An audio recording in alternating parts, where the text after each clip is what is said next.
बंधू भगिनींनो, कधीकधी एखाद्या व्यक्तीचा जीवन प्रवास हा केवळ त्यांचा नसतो, तो संपूर्ण समाजासाठी प्रेरणादायी असतो.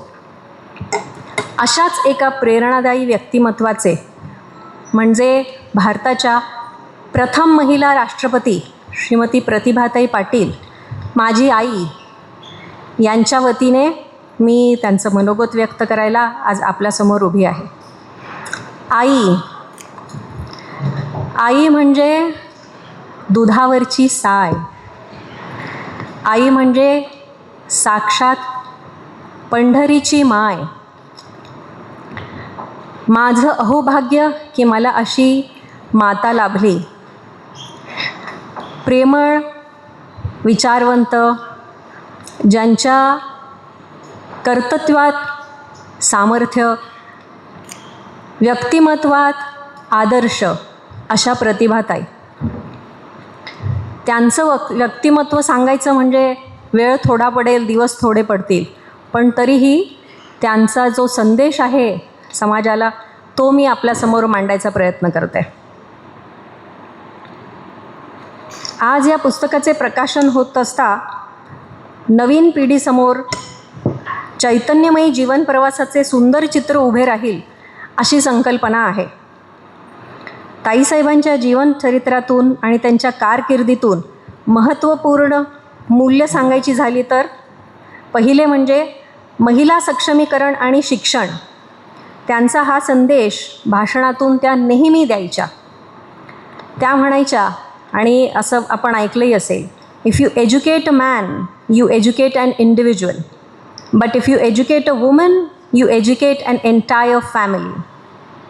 त्यांनी नेहमीच महिला व मुलींना शिक्षण, स्वावलंबन आणि आत्मविश्वासाचा संदेश दिला आहे. शिक्षण हा सक्षमीकरणाचा सर्वात भक्कम पाया आहे. मुलींना उच्च शिक्षण देऊन स्वतःच्या पायावर उभे राहिले पाहिजे असे त्या नेहमी म्हणतात.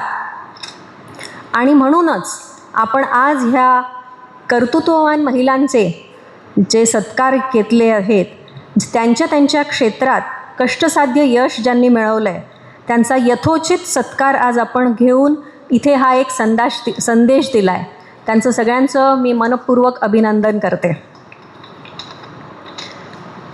दुसरं म्हणायचं झालं तर समावेशक विकास. देशाचा विकास सर्वसमावेशक असावा. गरिबी निर्मूलन, दर्जेदार आरोग्य सेवा पोहोचवावी गरिबांपर्यंत, यासाठी त्यांनी सातत्याने भर दिला. तिसरे, राष्ट्रप्रेम आणि एकात्मता. आपापसातील मतभेद विसरून देशहिताला सर्वोच्च प्राधान्य देणे हा त्यांचा स्पष्ट आणि ठाम संदेश होता. चौथे, पर्यावरण संवर्धन. राष्ट्रपती भवनातील रोशनी प्रकल्पाद्वारे त्यांनी ऊर्जा संवर्धन आणि पर्यावरण रक्षणाचा आदर्श देशासमोर ठेवला. पाचवे, तरुण पिढीची जबाबदारी. तरुणांनी केवळ वैयक्तिक प्रगतीवर न थांबता देशाच्या प्रगतीतही आपले योगदान द्यावे आणि भारताचे नाव उज्ज्वल करावे, ही त्यांची नेहमी अपेक्षा. थोडक्यात सांगायचे झाले तर प्रतिभाताईंचा संदेश हा प्रगत, समाजवादी, समतावादी आणि शाश्वत भारताच्या निर्मितीकडे आपल्याला प्रेरित करणारा आहे.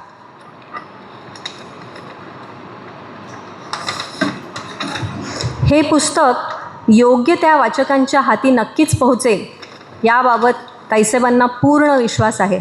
आणि असं आपल्याला आता दादांनी पण शब्द दिला आहे, त्याच्यामुळे त्याच्यात काहीच दुमत राहिलेलं नाही. आजच्या ह्या पुस्तक विमोचनासाठी राज्याचे उच्च शिक्षण मंत्री श्री दादांच्या हस्ते संपन्न झाले आहे. तसेच प्रमुख पाहुणे म्हणून मुजुमदार सर, श्री राजेशजी पांडे, वंदनाताई, पुण्याच्या महापौर मंजुषाताई यांची उपस्थिती लाभली. ही आपल्यासाठी अत्यंत अभिमानाची बाब आहे. मी त्यांची सगळ्यांची मनपूर्वक आभारी आहे. सावित्रीबाई फुले विद्यापीठाचे कुलगुरू गोसावी साहेब आणि उपकुलगुरू पराग साहेब व सर्व अधिकारी, सेवक वर्ग सर्वांच्या सहाय्याने महाविद्यालयाच्या परिसरात हा सुंदर कार्यक्रम झाला याचा आपणा सर्वांना मनापासून आनंद आहे. या पुस्तकाचे संकलन करणारे श्री उज्जैनवाल व प्रकाशक श्री विवेक ठाकरे यांचे देखील मनःपूर्वक आभार. उपस्थित मान्यवरांचे व आपल्या सर्वांचे मी मनःपूर्वक आभार मानते. तसेच पुणे परिवार ग्रुपच्या वतीने हा उपक्रम यशस्वीरित्या संपन्न होत आहे याचा मला विशेष आनंद आहे. आमच्यासोबत उभे राहून समाजापर्यंत बातमी पोहोचवणाऱ्या आमच्या पत्रकार मित्रांचे व प्रेस मीडियाचे देखील मनापासून आभार. आजच्या कार्यक्रमाचे सूत्रसंचालक श्री आशिष जराड यांचे देखील खूप आभार. त्यांचा सन्मान दादांच्या हस्ते व्हावा अशी माझी इच्छा मी व्यक्त करते.